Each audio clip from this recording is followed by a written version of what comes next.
presented by MS Music and Films Uzan. Music by DJ Umesh, Shukipur Bazaar.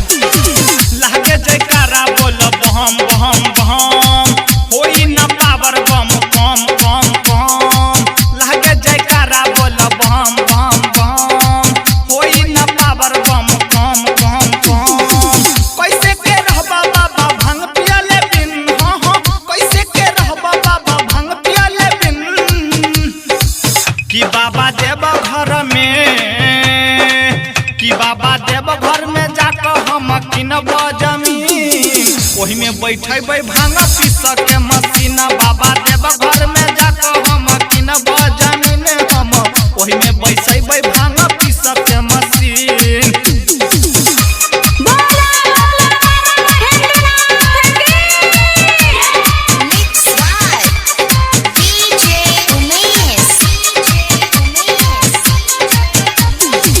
Tension ना बाबा अब तू नहीं कर, पिया तू चिलम रोज झाड़ क।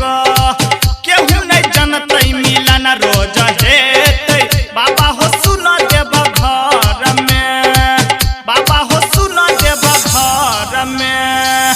टेंशन ना बाबा अब तू नहीं कर, पिया चिलम झाड़ क।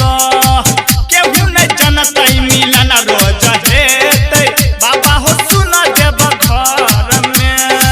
बाजे छै डीजे और चल हम जी, बाजे छै डीजे बाबा नाच मन जी।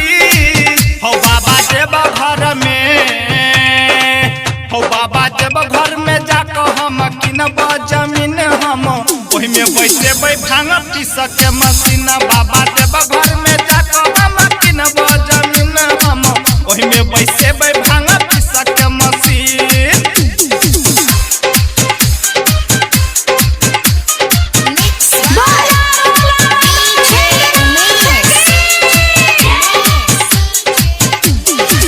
मोहिंदर माही हमर नाम बाबा छियै, भांगी सा एबा देव घर में।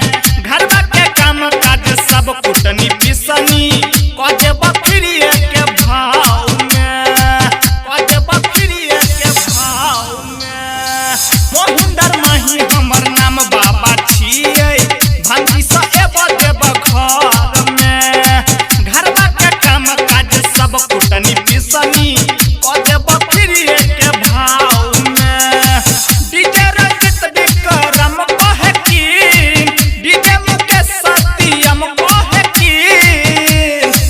कि बाबा देव घर में, हो बाबा देव घर में जाकर हम किनब जमीन, हम वही में बैठेबै भांग पीस के मशीन। बाबा देव घर में जाकर हम किनब जमीन, हम वही में बैठेबै भांग पीस के मशीन।